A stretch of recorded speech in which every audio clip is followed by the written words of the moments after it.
Bien-aimés, comme je l'ai dit dans l'enseignement sur la cuirasse de la justice, aujourd'hui, je vais donc aborder le sujet de la justification par la foi. Alors, nous allons aborder 3 points principaux.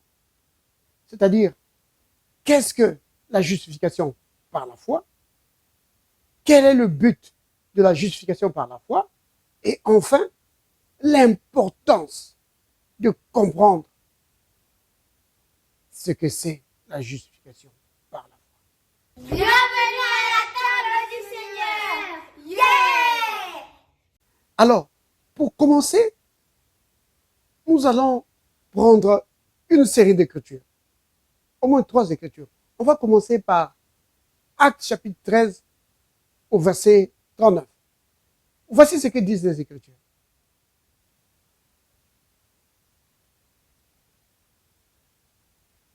Et quiconque croit est justifié par lui de toutes les choses dont vous ne pouvez être justifié par la loi de Moïse. Vous entendez ça? Faites bien attention ici. Il dit, donc c'est Actes chapitre 13, verset 39. Et quiconque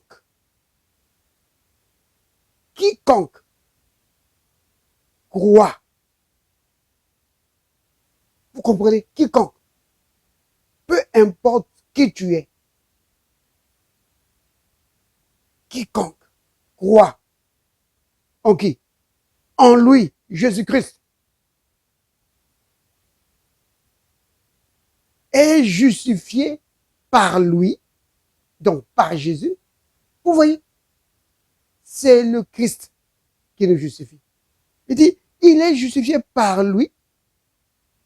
De quoi ça?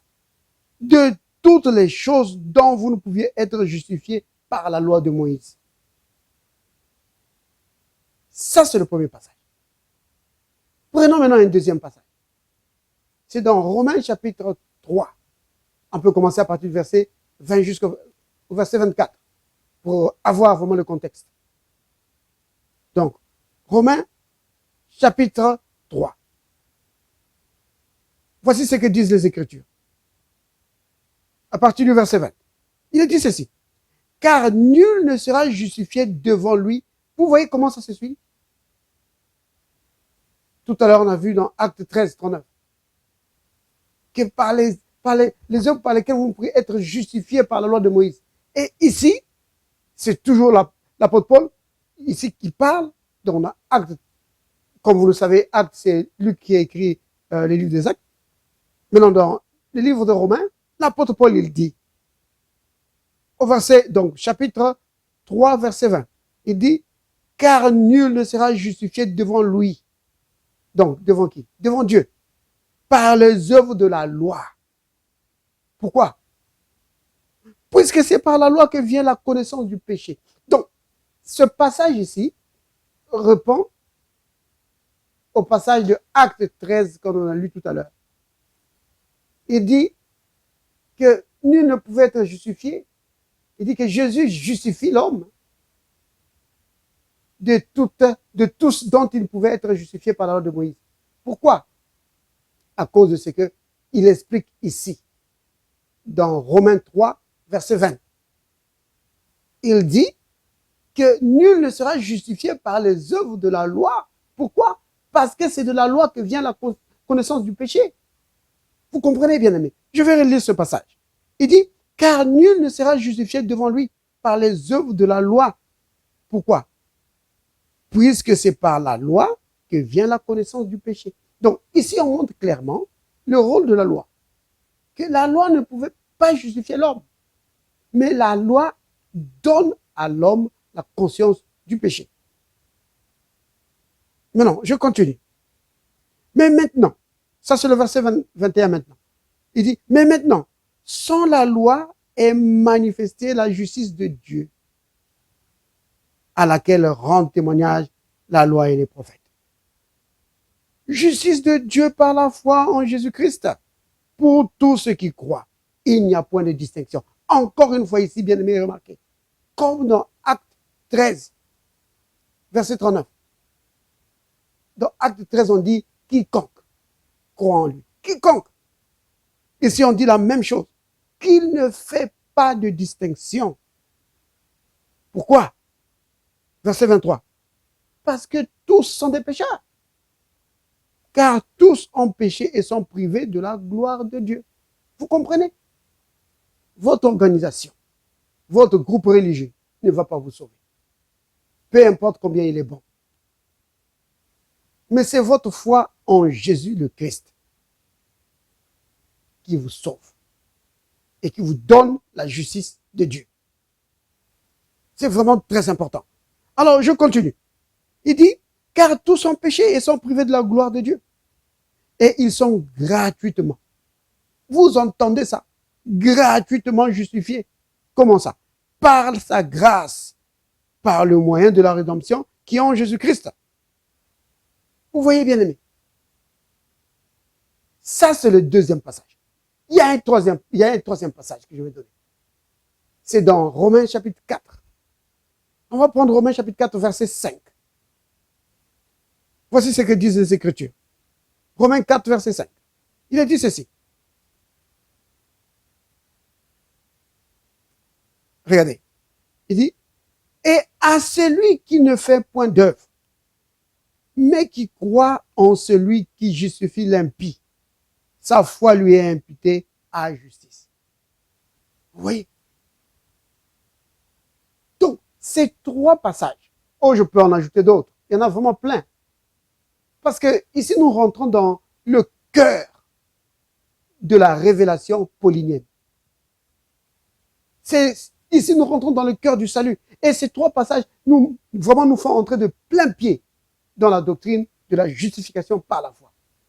Alors, ça nous permet d'aborder le premier point. Qu'est-ce qu'est donc la justification par la foi? Eh bien, la justification par la foi, c'est vraiment l'acte de Dieu, non seulement pardonnant le péché à l'homme, mais lui attribuant, lui donnant sa propre justice sur la base de sa foi en Jésus-Christ. Vous comprenez? Donc, sur la base de ta foi en Christ Jésus, Dieu, non seulement il pardonne tes péchés, mais il t'attribue, il te donne sa propre justice. Ça, c'est la justification par la foi. Et c'est cela le centre, la base, le socle du salut. Et c'est vraiment important de comprendre ça, bien aimé. C'est ça le socle du salut et c'est ça l'œuvre de la croix. Oh, béni soit le nom du Seigneur. Donc, bien aimé, le cœur de la doctrine de la justification par la foi, c'est deux choses. La première chose, c'est l'acte de non-culpabilité, donc, ou la décision de non-culpabilité prononcée par Dieu à ton endroit parce que tu crois en Jésus-Christ. Et la deuxième chose, c'est Dieu qui t'attribue sa propre justice, toujours sur la base de ta foi en Christ. Donc, il y a ces deux choses-là. Il n'y a pas que le pardon. Donc, les péchés sont effacés et Dieu te donne sa justice. Et il y a un texte vraiment qui est très éloquent là-dessus, dans les Écritures, dans le livre de Zacharie.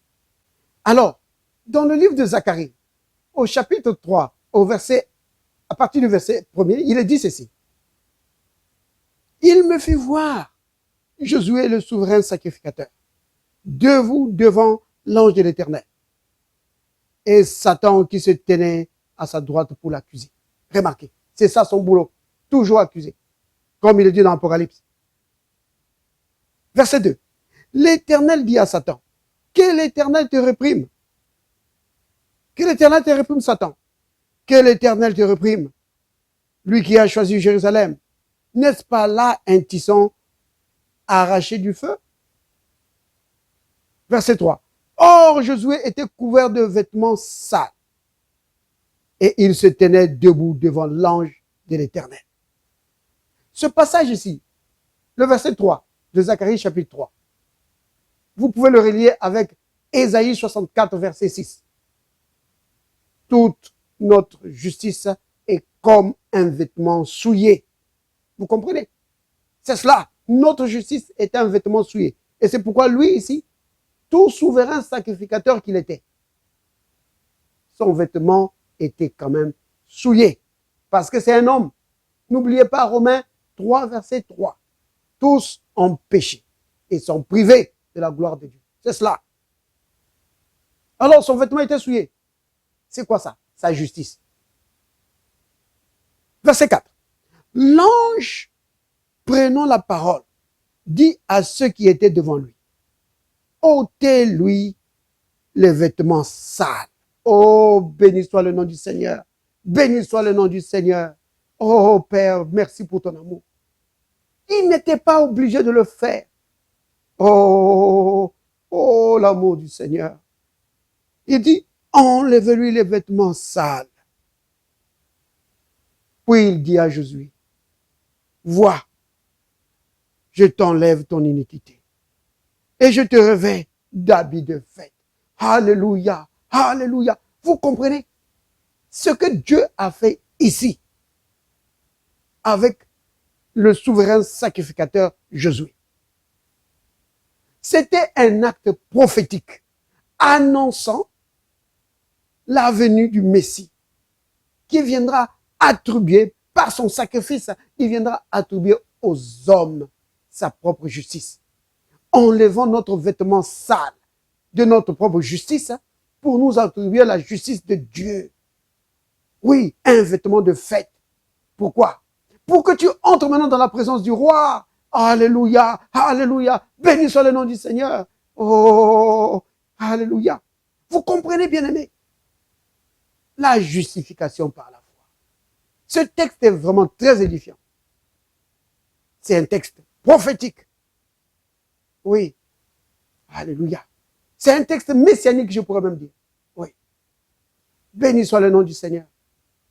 Alors, bien-aimés, voici un point très important à comprendre en ce qui concerne la justification. C'est que la justification non seulement donne à l'homme la justice de Dieu, mais la justification fait de l'homme la manifestation même de la justice de Dieu. Donc, l'homme devient la manifestation de la justice de Dieu. Comme l'apôtre Paul le dit dans 2 Corinthiens chapitre 5 au verset 21. Il dit ceci. Celui qui n'a point connu le péché, il a fait devenir péché pour nous, afin que nous devenions en lui justice de Dieu. Vous entendez ça? Il ne dit pas afin que nous devenions en lui justifiés. Il dit, mais afin que nous devenions en lui, en Christ. Souvenez-vous, retenez bien ça, que c'est en Christ. Seulement en Christ. La justification, c'est seulement en Christ. Vous comprenez? Donc, afin que nous devenions en lui, en Christ, la manifestation de la justice de Dieu, la personnification de la justice de Dieu. Vous comprenez ce que ça veut dire? Oh là là, c'est merveilleux ce que la justification fait. Dieu te donne sa justice. Et tu deviens la manifestation de ce qu'est la justice de Dieu. Donc, ça veut dire ceci, que Dieu donne à l'homme les capacités de se tenir maintenant dans sa présence. C'est merveilleux ça, c'est merveilleux. Vous comprenez? Et là, ça nous fait rentrer directement dans le deuxième point de cet exposé.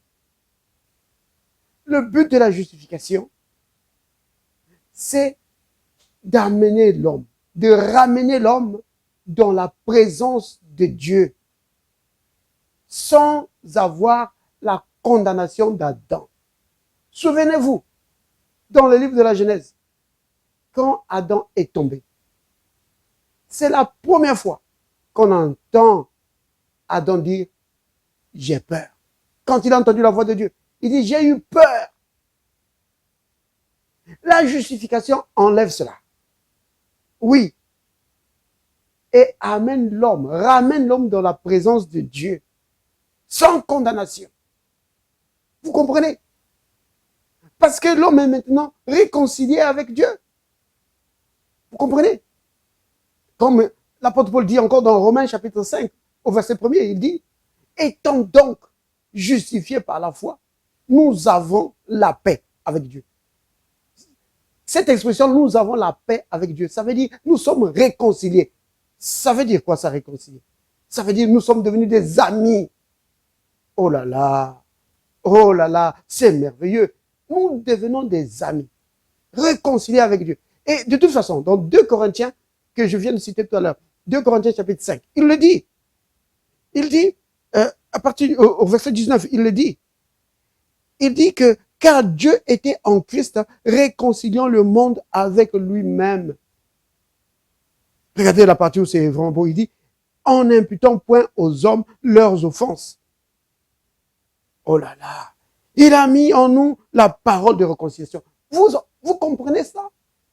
Non seulement tu es réconcilié avec le Seigneur par ta foi en Jésus-Christ. Oh, bien-aimé, je vais dire ceci. Beaucoup de gens pensent que quand ils croient en Jésus, ça leur permet d'intégrer un groupe. Non. Quand tu reçois vraiment le Christ dans ton cœur, que réellement tu l'acceptes comme ton Seigneur, ce n'est pas juste un moyen d'intégrer un groupe ou une religion. Non. Tu fais un grand pas. Tu entres dans un domaine glorieux, un domaine de gloire, où la seule chose qui tient, c'est la parole de Dieu. Oh là là, bien aimé, toute autre chose devient inutile, toute autre chose devient vraiment ridicule. Seule la parole de Dieu compte. Alors, ce qui se passe, c'est que non seulement tu deviens réconcilié avec Dieu, mais Dieu met maintenant la parole de réconciliation en toi. Tu deviens la manifestation de la parole de réconciliation. Et tu peux proclamer cette parole de réconciliation. Tu deviens la manifestation de la justice de Dieu. Oh là là. Parce que tu es réconcilié avec Dieu, Dieu te donne maintenant les capacités, le droit de te tenir dans sa présence, sans condamnation, sans la condamnation d'Adam. Tu peux maintenant l'appeler Père, sans crainte. Tu peux t'avancer. C'est pourquoi il est dit dans Hébreu, avançons-nous auprès du trône. Le cœur plein d'assurance. Oui. Vous comprenez, bien aimé? Tu peux maintenant t'approcher de ton Père, communier avec lui. C'est cela. Avec assurance, sans crainte. Vous comprenez? Le but de la justification, c'est cela. Ramener l'homme dans la présence de Dieu pour la communion. Parce que souvenez-vous, le but, c'est ça. Le but de la justification, c'est la communion. Rétablir la communion qui a été brisée dans le jardin d'Éden. La communion entre l'humanité et Dieu était brisée par le péché. Maintenant, la justification rend cela à nouveau possible. Il ramène l'homme dans la présence de Dieu et l'homme peut à nouveau communier avec Dieu. Oui, en fait, ça fait deux choses. Ça, le but est double.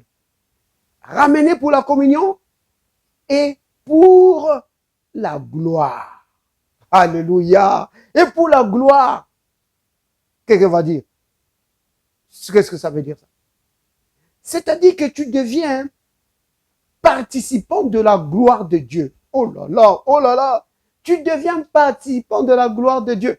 Quelqu'un va dire, est-ce que c'est vrai ça? Ben oui, si, bien sûr que c'est vrai. Jean 17, verset 22.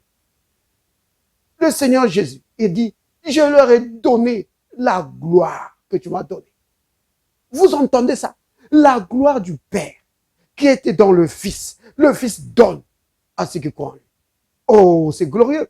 C'est ce que la justification fait. Donc, maintenant, si vous voulez un autre passage, prenez Romains, chapitre 8. On va prendre Romains, chapitre 8. Vous allez voir ça. Romains 8. Voici ce que... Ça, c'est vraiment... on touche là le cœur de la révélation paulinienne. Regardez ça. Romains 8. Voici ce que l'apôtre Paul lui dit. Il dit ceci. Car, il dit, nous savons du reste. Ça, je vais prendre à partir du verset 28. Il dit, nous savons du reste que toute chose concourt au bien de ceux qui aiment Dieu, de ceux qui sont appelés selon son dessein. Car ceux qu'il a connus d'avance, il les a aussi, comment ça, prédestinés. Et à être comment? Semblables. C'est merveilleux ça. Il les a, mais je ne vais pas rentrer dedans. Croire que le sujet soit vraiment merveilleux. Il dit, à être semblable à l'image de son fils, afin que le fils soit le premier-né de plusieurs frères. Maintenant, verset 30. Et ce qu'il a prédestiné, il les a aussi appelés. Et ce qu'il a appelé, il les a aussi justifiés. Vous entendez ça? Et ce qu'il a justifié, qu'est-ce qu'il a fait? Il les a aussi glorifiés. Vous comprenez? La justification, le but de la justification, c'est la communion et la gloire. C'est quoi ça, la gloire? Oh, alléluia. C'est quoi ça, la gloire? La gloire de Dieu, c'est tout ce qui fait que Dieu soit Dieu. J'ai abordé cela. Regardez seulement les enseignements que j'ai déjà donnés sur la gloire de Dieu. La gloire de Dieu, c'est tout ce qui fait que Dieu soit Dieu. Vous comprenez? C'est ce qui fait sa personne. Donc, son amour, sa bonté, sa miséricorde, sa puissance. Vous comprenez? Oh là là. Donc, quand la justification t'amène dans la communion avec le Père pour partager sa gloire, pour être, c'est ce que l'apôtre Pierre appelle participant de la nature divine. Alléluia. Vous comprenez? C'est cela le but de la justification. Bien aimé, ce n'est pas juste une petite doctrine d'église. Vous comprenez? C'est quelque chose de tellement glorieux, que le chrétien doit connaître ce que c'est. Il doit connaître ce que c'est, et non seulement connaître ce que c'est, mais vivre cela. Oui, vivre. Oh, ça nous fait entrer dans le troisième point là. Vivre la gloire de Dieu. Vivre la gloire de Dieu. Quelle est l'importance? C'est ça le troisième point. Quelle est l'importance de la justification? Oh, béni soit le nom du Seigneur. Alléluia.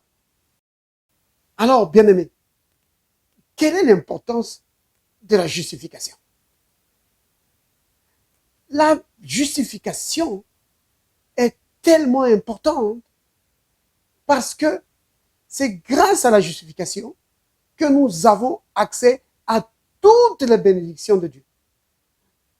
Toutes les bénédictions que nous avons en Christ, c'est grâce à la justification. Pourquoi? C'est Romains 5, verset 1er. Que, étant donc justifiés par la foi, nous avons la paix avec Dieu. C'est-à-dire que l'homme étant justifié, déclaré non coupable et rendu juste par Dieu,